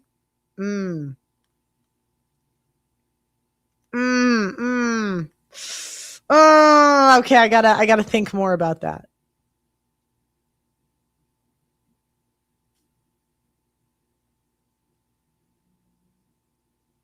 I agree with this. Men who worship women are cowards who lack the courage to hold women accountable. I agree. But what's the difference between not lacking the courage and not having the time? Do you know what I mean? Because I feel like sometimes men, it's not that some men don't, it's not that they don't have the courage, but they just want to get other things done. How do we,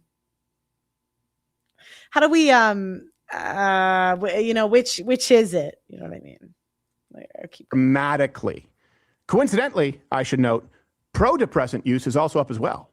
So to have you doing something that is forcing you to be like in your body, leading with your body. And what's like the end goal of the samurai training? No one knows. Also, the use of pro-psychotic drugs. You don't get to ask those questions. What's wrong with you, Mom? Why are you so scared? Come on, gals. Life's out there. You don't need a pill or a screen to feel. So crazy. Not having time is a cop out. Bad behavior must be called out. Would you say that only applies to the women in his life, though? Do you know what I mean? Like, is it really worth a guy's time to correct women at work and like, you know what I mean?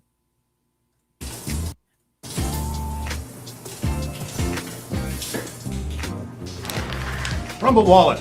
Keep your crypto safe, even when you are at your most vulnerable. Hey, how'd you get in here? Go! Stop recording me. What am I watching? Oh my gosh. No, just no. Because this has been the women with college degrees, women with bachelors. So in 1975, it was about 20%. Now I believe it's 47%. And you see a correlation there. That's a separate graph where the more women who get college degrees, bachelor's degrees, the less likely they are to be married. Now, why? Couple of reasons as to why. It's not that the degree in and of itself is bad. It's that that degree is being pursued during a time where women, understanding that those were their most fertile years, they were deciding to pursue families. Women used to pursue families, and then often once the kids were raised and old enough, that's when they would frequently go to college. If you look at women in the labor force, it's been consistently high. This idea that they were only allowed to be pregnant and barefoot. Well, it's not true. They just often went into careers later, should they so choose to do so. So it's a Ooh, okay. Not a hard and fast rule, but if you have authority over a person, then it's your responsibility to hold them accountable for bad behavior. Okay, I agree with that. I agree with that. Yeah, if it's his wife or daughter, that is his responsibility. timing equation. And then it also results in stat after stat shows us that women, not all, I have to say it, don't want to hitch themselves to a spouse who makes less than them. So you've now reduced the pool of suitors. Now that'd be fine. I don't know. But again, that's like taking women's poll. But when women are young and hot, they just want a guy with abs. So I think a lot of women would marry. I think you're going to see an increase in lower earning men or lower status men earning with abs marrying women. When we're happier, they're more miserable than ever. So they're getting their degree. They're not having families. They find it harder to find a man because they spend their time pursuing a profession. And they tend to be making more in those instances than the men who they would consider to be mates. And so they're discounted. They're disqualified. And so women are lonelier and more miserable, and men are checking out. Yeah, again, I just don't think you can blame women being lonely and miserable on marriage. I think women have always been lonely and miserable people. Like, I think that's just the female state. I think that's just women. Like, women are just not good people, and they've always been bad people. I mean, because I know there was some verse about women in biblical times, and they said, like, this one guy said, I think Solomon or something, that he's met one good man and never met a good woman. So if you've never met a good woman, like, isn't it just women? Like, I think if we're really honest as women, just our being like by ourselves or with people, like, if anything, I almost think that more community can be worse for women. I know that I am far more likely to gossip and stuff if I'm dealing with other women. And it's something I sometimes try to avoid because I just don't want to, like, there's a reason I would avoid those female influencer circles.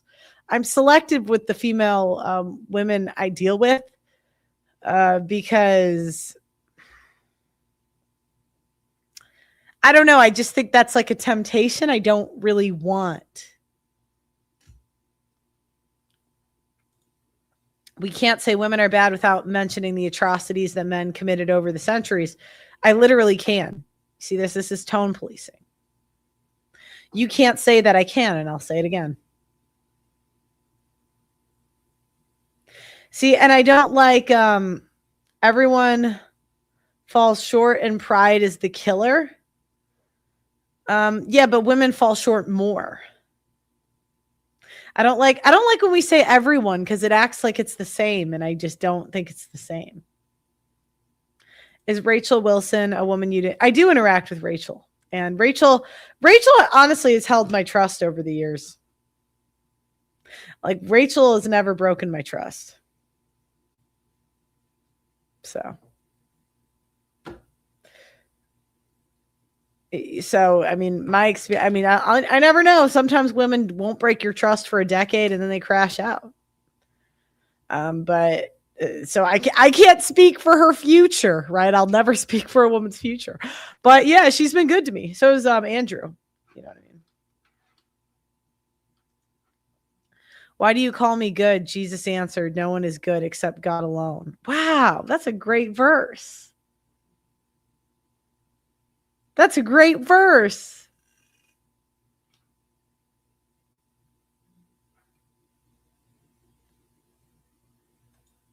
Big part of this is Title IX enforcement since 1972. It led to a huge surge in women's college enrollment. Again, this was the goal. You can look at the rhetoric. Go to school, get a degree, all the while, no nuclear family. That's the ultimate goal, right? Is to destroy the nuclear family. Then they implemented the strategy. Yeah, go to school, be a boss babe. That's going to fulfill you more. Yeah. You're a slave. They called it slave labor if you were a stay-at-home wife or mom. And this brings us to women in the workforce. 75 is about 46%. Hey, it's a far cry from no women were allowed to work. Yeah. Now it's 57%, which isn't as big of an increase. It's the time at which they are working. Because again, if you look back, women were working later and often jobs that allowed for more flexibility.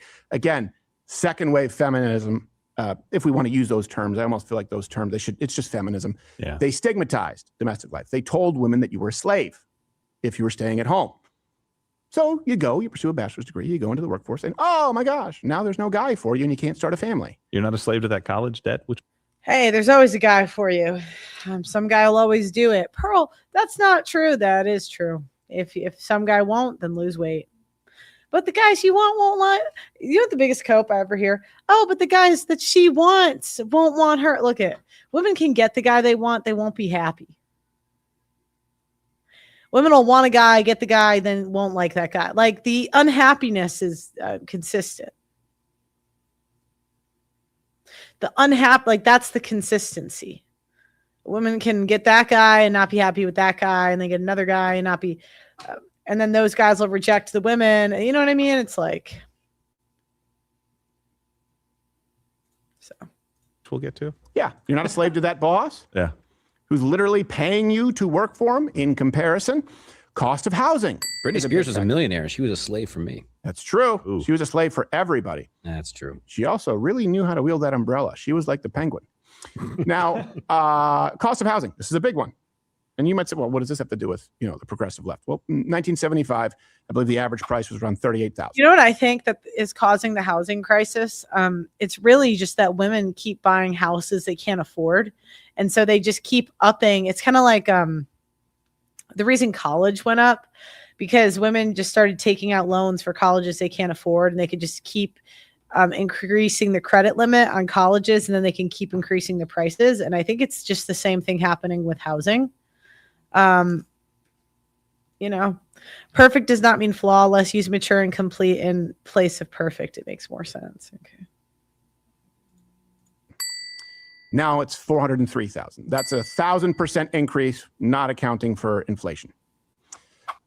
Let's look at, and if you look at that graph, you see some notable spikes. It consistently goes up, but if you get more granular, you will see there were some notable policies that led to it. You look at the overhaul of the Community Reinvestment Act under Clinton. Right, this is where people talk about Barney Frank. Then, of course, you look at the subprime loan market, right? That increased the housing prices dramatically because anyone could get a home regardless of money down. Then you look at the bailouts afterwards. Like, these people got a home they didn't put money down on with incredibly low interest rates. It should be foreclosed upon, but instead those people were kept in the houses. So people who had saved while banks were no longer taking the risk couldn't afford the down payment. Boom, boom, prices go up, let alone COVID. We have had an engineered society as far as the housing market. Why? To look out for the underprivileged, to look out for the single moms, the leftist creation, to be clear. Let's look at student debt. That's a big one. 1975, overall, it was $8 billion. Today, it's $1.6 trillion. Wow. And a lot of people say, oh, this is the problem because Republicans. No, you guys need to know this. We've talked about it quite a bit in depth. Go check out those previous segments. Link in the description, 11 a.m. Eastern. We always provide them. You can see university prices, tuitions going up as government aid increase. So tuition outpaced inflation by over 300%. The markets that outpaced inflation by a number that defies reason and occurs nowhere in nature. You'll see the same thing in healthcare costs. You will find the industries that have been subject to the most amount of government meddling out of all. You see it with airlines, you see it with insurance, you see it with big banks, you see it with housing, you see it with tuition. The really simple way of understanding this is schools are incentivized to make school unaffordable. Why? Because Uncle Sam makes up the gap. So you actually want to charge a price that nobody can pay. Otherwise, Uncle Sam doesn't give you that grant, doesn't give you that scholarship. If you don't say, tuition's $50K, for a student to say, well, I can't afford that. Well, guess what? Your UT, A&M is going to do that. And guess who's going to make up the $40K? Uncle Sam. So you're actually precluded from conducting a school in most instances if you make it affordable and you don't rely on grants and subsidies. It's unbelievable. And when you add all this up, all of this, right? Let's subsidize school. Let's subsidize housing. Let's send women. Okay, what's going to happen is just women want to be single mothers because they don't want to. They want the kid without having to be obedient to the father. And from a logical point of view, this makes perfect sense. I mean, why would you live life on someone else's terms when you could live life on your terms? Now, I understand you guys are men, so you'll think, well, women, you'll be thinner, have more money if you just listen to us. Like you will have your life will be better in 10 years. And women, we just don't care, right? And the long-term effects is going to be negative, right? But the right here, right now, you know, if a woman, you know, wants to marry her high school boyfriend or be in a yacht in Miami, she's going to pick the yacht in Miami. It just is what it is. Eat that L. And into school, tell them that they should pursue college immediately and they should pursue a career throughout their fertile years. And also, let's create no-fault divorce so we make this a You got to think about it too. If you go to college, it's going to be way easier to meet a guy. So that's okay. If she's not going to college, what is she doing during that time? Are you as the father finding her a husband? Are you arranging it? And if you're not, well, what is she going to do? You know, contract that's a no-win situation for a primary earner. All of these policies spearheaded and championed by the left. Do we see a correlation when we put it all together here and the marriage rate? Women are terrible. That's it. Women are evil, terrible. Yeah, people tend to choose Mark's cooking today, tend to choose the path of least resistance. Being hot on a yacht is easier than marriage. Completely.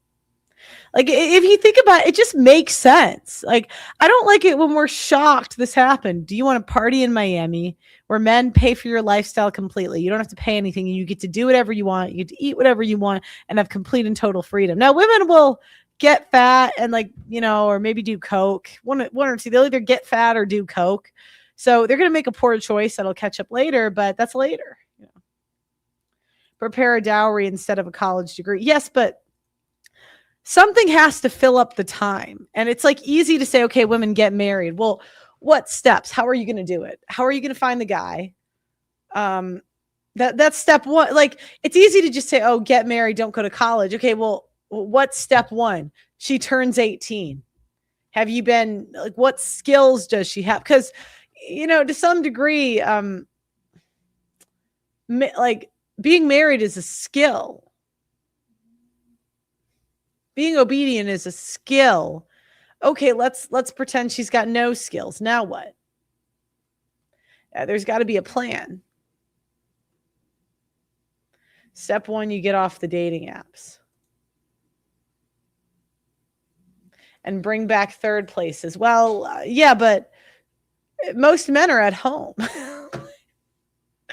Marry the college guy. Look, at most of the women I knew in school didn't have college boyfriends. You have to understand it's different now, guys. My whole friend group, only one or two at a high school boy. Like, it's not all of the canon events are just delayed.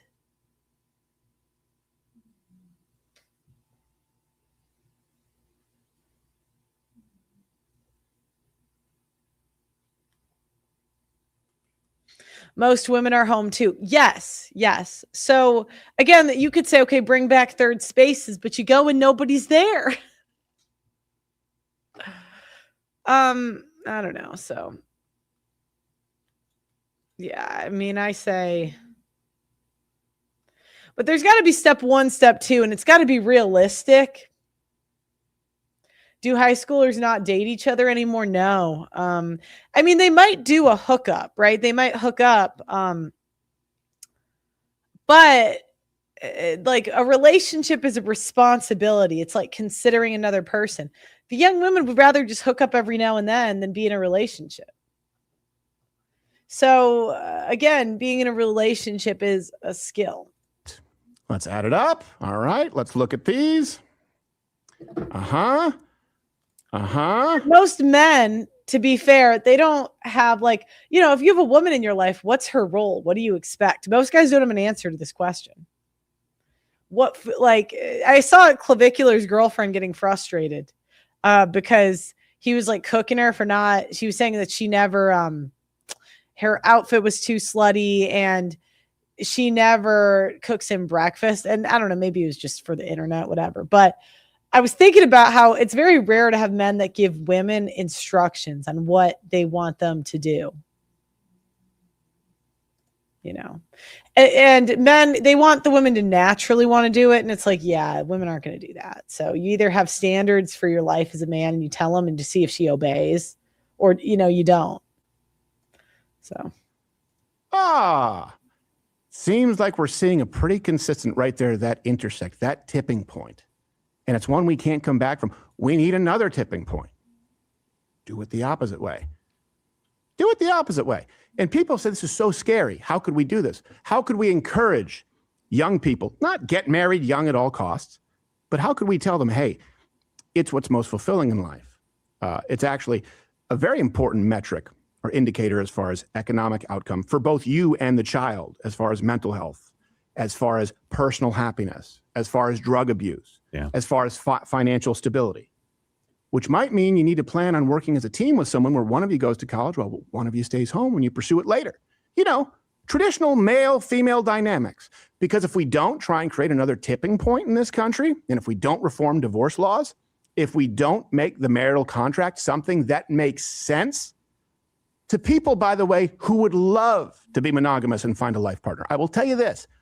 I, as a conservative Christian, believe that the nuclear family and the covenant of marriage is central. It's a bedrock to the foundation of America. Without it, we don't have a country. Yeah. And it's difficult for me on a logistical level to advocate that a successful young man sign that contract as it exists.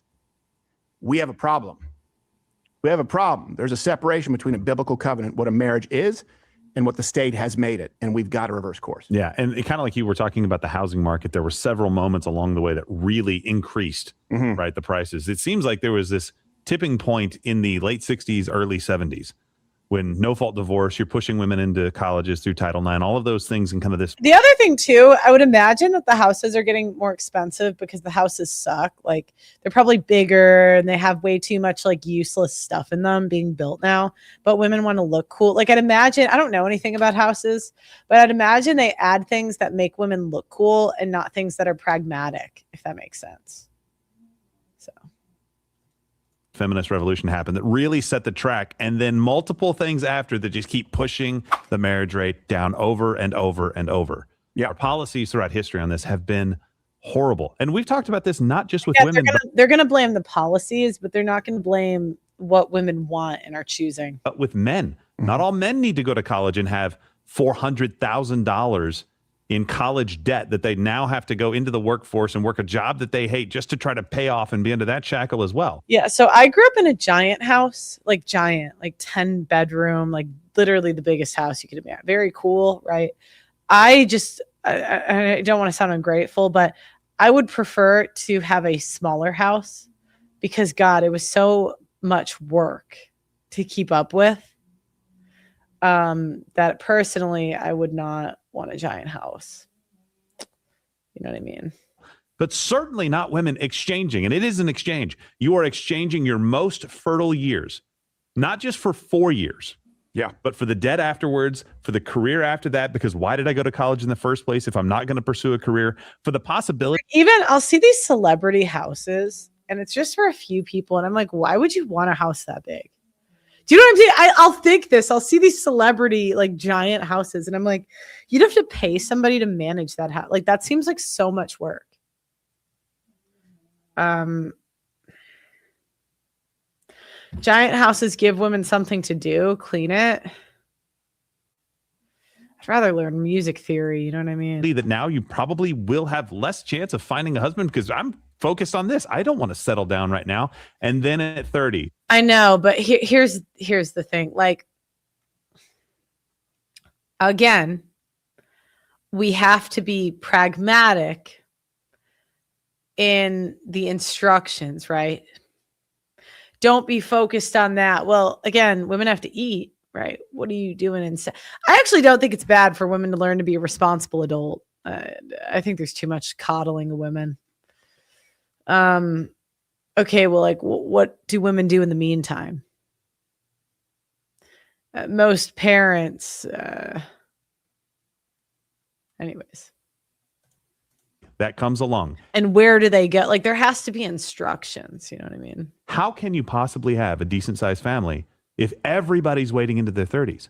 All of the problems that we've discussed with fertility. Women don't want a decent sized family. And the other thing too is I think a lot of times when there's really big families, it's just because the women want big families for status. It's got to be it's better for a woman to serve a man with no kids than a woman to like run the charge and have a bunch. I don't know if that makes sense. Go up. Because then, you know, if we have a lot of kids, but they're all the women's kids, they're just going to grow up to be like terrible people. So the number one thing we got to figure out before the birth rate is giving men authority over their children. That's more important than the birth rate. Up massively. I think a geriatric pregnancy is 35 or 34. It's not, people don't understand. Like, it is really, really rough. Yeah. Now do the timing. How long do you want to be married before you have kids? Now do all of that. How do we expect society to have any other result than what we see today? Right. It's terrible. And the left sees this as a victory. People need to get over feminism and women. You guys don't, it's not that we don't like women. We love women. We want for the kids to serve her. I mean, do we love women? I don't. There's too many dumb women out there. Sorry. I don't think that's honest.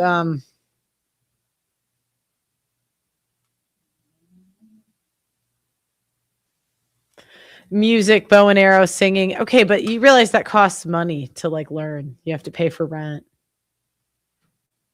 Anyways.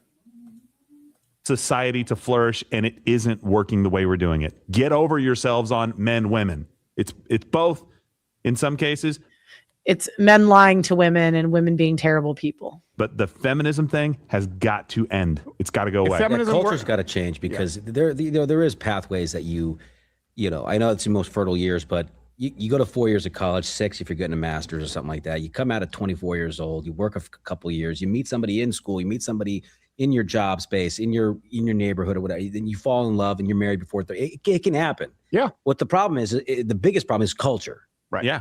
You turn on the radio, unless it's a country, even country music these days is celebrating singlehood, celebrating girl bosses. Yeah. Even single motherhood is like, yeah, just push that. Celebrating, I chose fishing over my girlfriend. Right. Or whatever Brad Paisley song is on at the time. Yes. Yeah.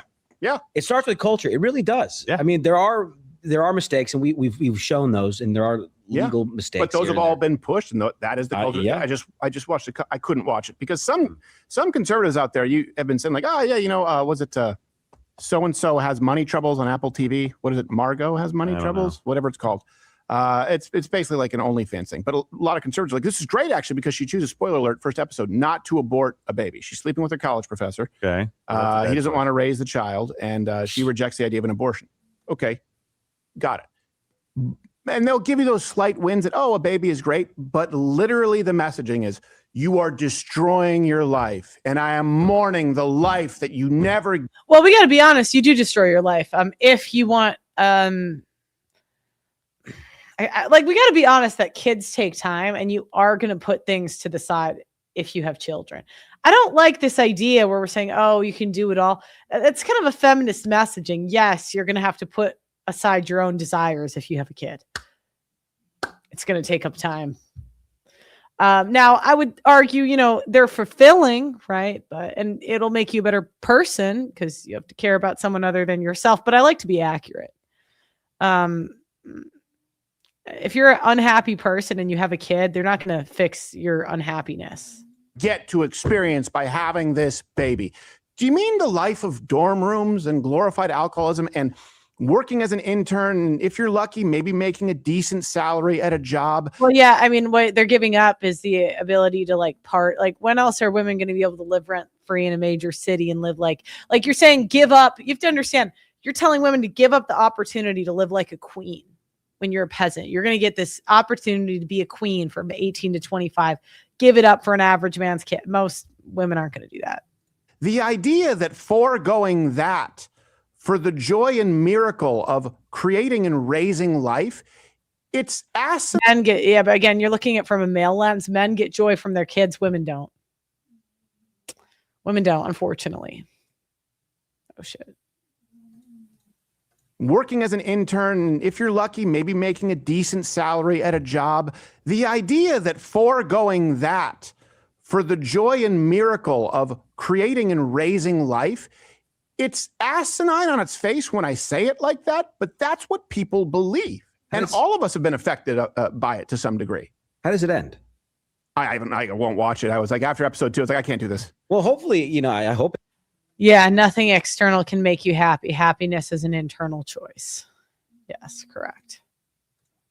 It ends in a story of, wow, look at how rough this was, but look how worth it was. They'll always give some moments of that, but it's always like 90%. Oh, it's miserable, and the baby throws up on you, and the baby is screaming, and you have no. Well, because women complain about everything.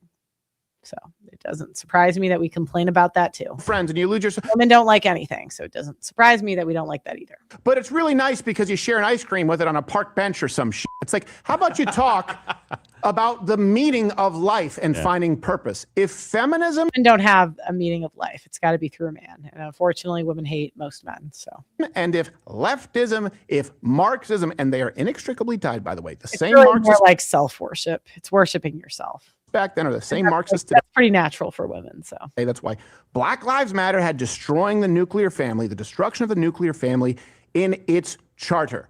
If feminism helped women, we wouldn't have women today. It does help women. It gives women total power and control and the ability to live like queens of the past. You could say there's consequences for that later, right down the line, but women are pretty happy when they're 18 to 25, living like a hot girl in a city. Sorry. They're not unhappy. 25 to 35, the consequences start coming in, right? But yeah. Fatter, sicker, and more unhappy than ever. There you go. Those are the results. Oh, yeah, when they're old, right? But it's about the now. So anyways. All right, guys. I love you. Thanks for watching. I'm gonna be streaming a lot this month because I gotta get my butt in gear. You know what I mean? So I appreciate you watching.